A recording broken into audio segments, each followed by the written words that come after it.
Hey, welcome back to my channel. It's me, Courtney. And if you're new here, I'm in Zone 9B, Tupelo, Louisiana. You see these flower petals and dropped petal leaves? I'm going to show you a quick way I fertilize it. And it's really easy. They self-pollinate, but you still have to...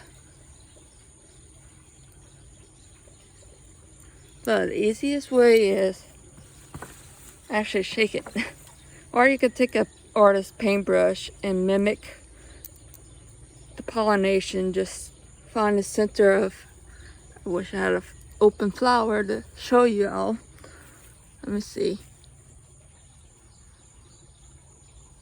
I don't have any flowers open, but all you have to do is just rub the inside of the flower, just shake it like it's a bee pollinating, and it's really easy. Look how many jalapenos. So flowers like jalapenos, bell peppers, tomatoes, okra, and beans, they're all self-pollinating. So they either get pollinated by the wind, you shake it like that, or you can use an artist paintbrush to mimic a bee pollinating it.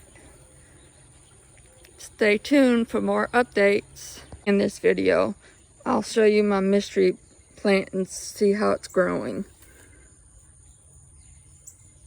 Looks like it's starting to try to get flowers on it.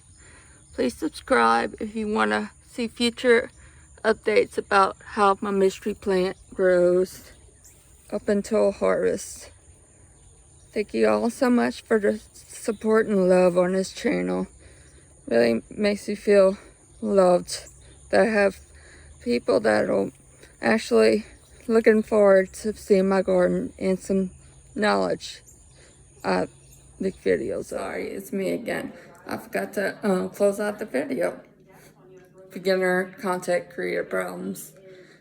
I want to end this video by appreciating and thank you again to all my subscribers. It means a lot to me.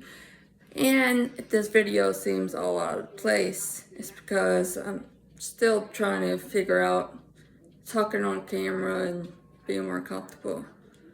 Thanks again.